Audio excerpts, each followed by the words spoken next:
up, Mr. Anthony Jones? What's up, cuz? Woo! Yeah, baby. Give me that cricket. Oh, shit. Don't hit the GoPro.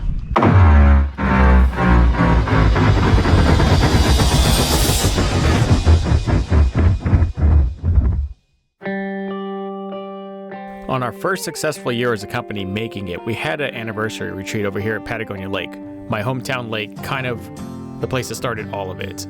Adam Ryan came out, hung out with us, so did Anthony Jones. We were having a blast, a little slow out there, but the coolest thing was meeting these two gentlemen who had the guts to compete against 30 other actual bass boats by building a boat they watched with our videos. It's a pretty big deal to me personally to have this experience in specific because I've never actually had it before, meeting people who are fans of the channel and actually built a boat to compete against stuff like this and actually do fairly well, maybe even come out on top. And it seemed that they were doing pretty well early on when we met them, but then they continued to do even better and actually doubled their bag size. And those fish are big for this lake. It was a 3 fish limit and 2 out of the 3 fish were really big. So credit to the tournament for letting like smaller boats like that join in, because generally tournaments that have bass boats, they have you must only use a bass boat because they don't ever really want to get beat by 2 kids like this.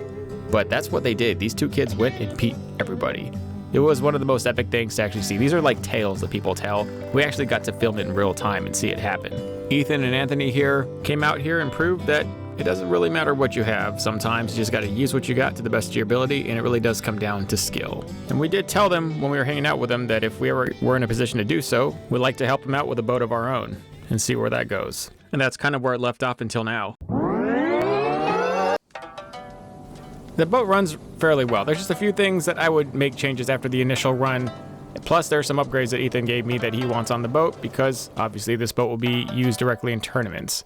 So, big thing that we always emphasize, these through-hole brackets in the fittings are whatever, but the hose I think is really important. This flow-ride hose is more or less unbeatable. So you can get any other hose in a marine store like this. This is like tons of it at West Marine. This braided stuff is what we thought would be good.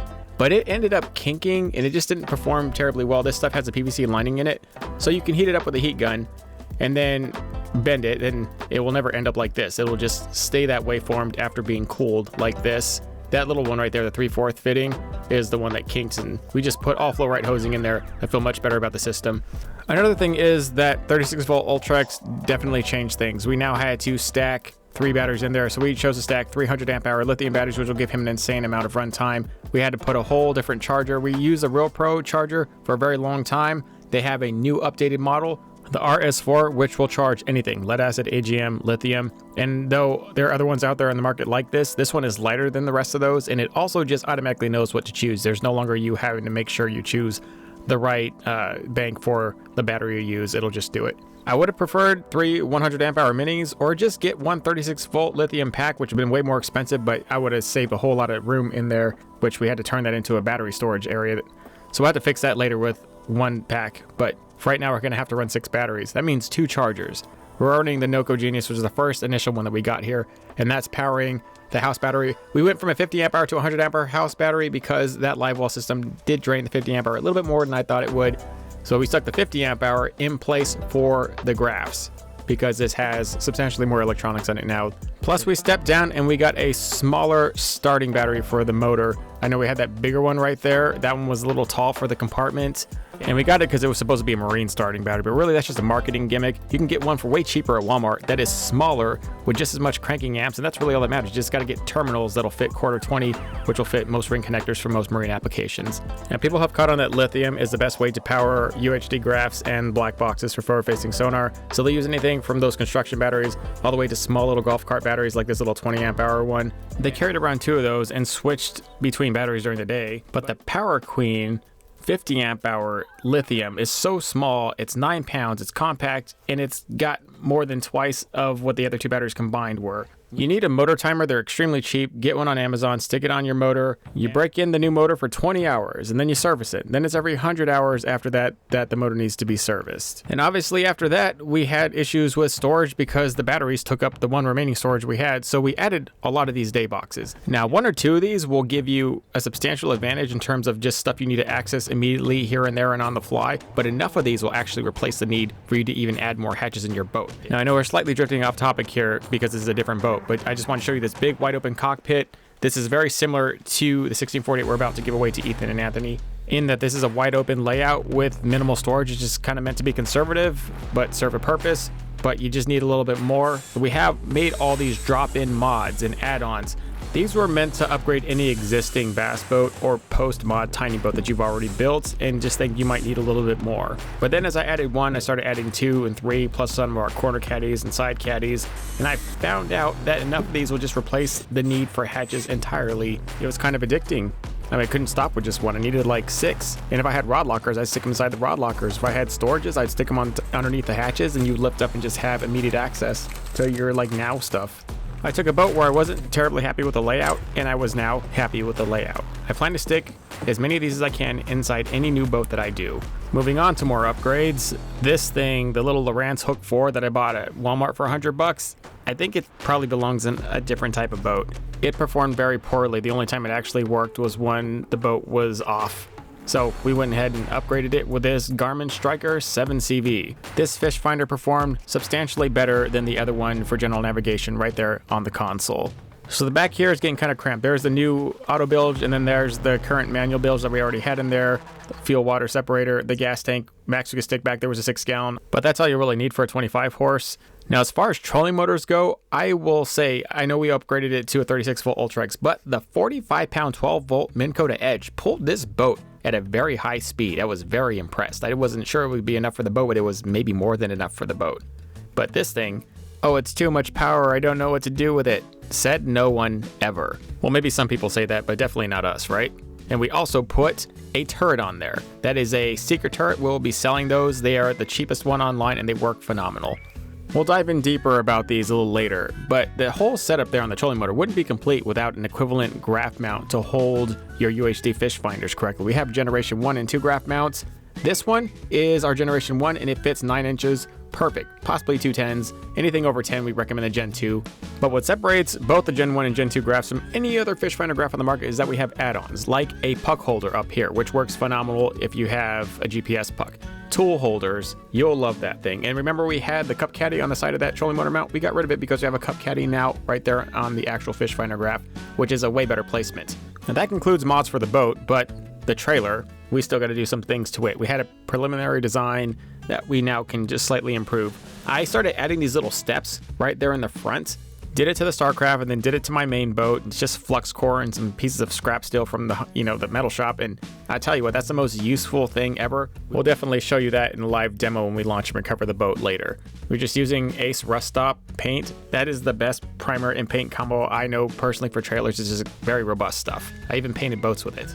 Once you primer it with the Ace Rust Stop primer, you can put the top coat immediately, but you have to let the stuff cure for about 48 hours. And then put whatever type of rubber matting in here. We put gator skins, obviously huge fans of gator skins for years now. It's the best stuff ever. Stuck it right on the trailer everywhere we could. But how responsible would we be if we didn't test all these new mods to see how well it would do on a boat? I mean, is it just lipstick on a pig?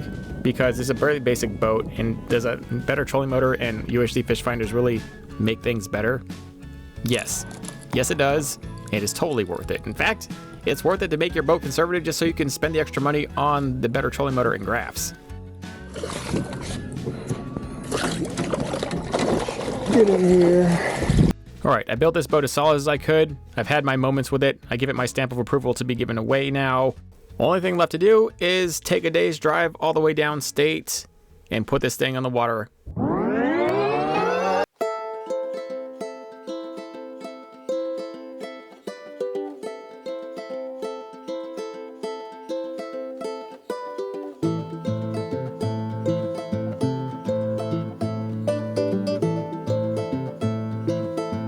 How you doing? Good to see you. Good to see you. How you doing? Figure it out. The bigger we've got, the more people want to work with us, and just so many duds.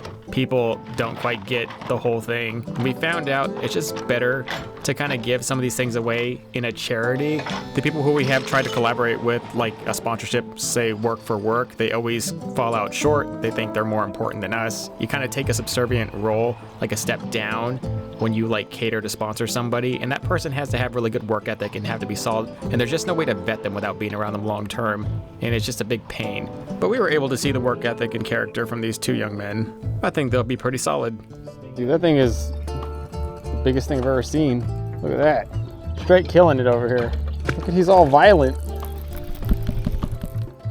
I'm a firm believer that if you don't use your talents for the greater good of actual people, that God will come and punish you later. Doing that is just as bad, if not worse, than squandering your talents to begin with. So once you figure out what your talents are, you must always use them to empower others and give back, because your talents are not for you. They're for people.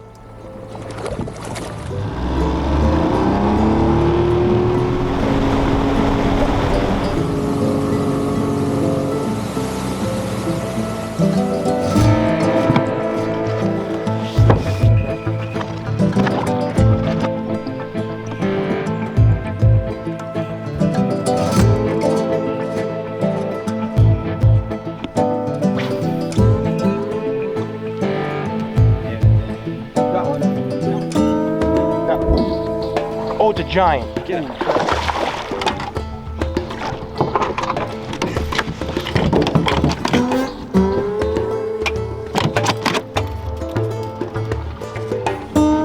Well, our best couple.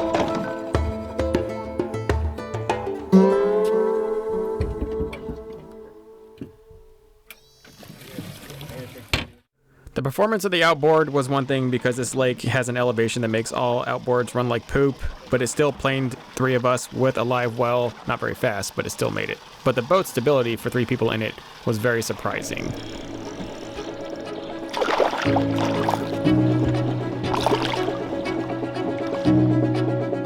I hooked in the worst way, kid. Give me those pliers.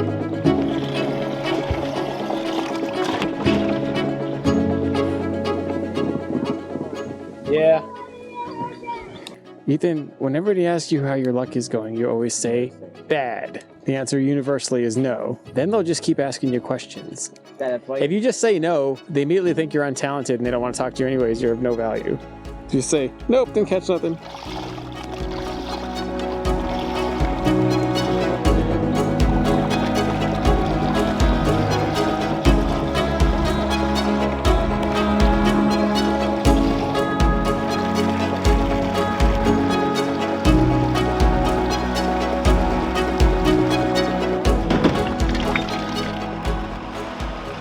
Alright, now back to the trailer.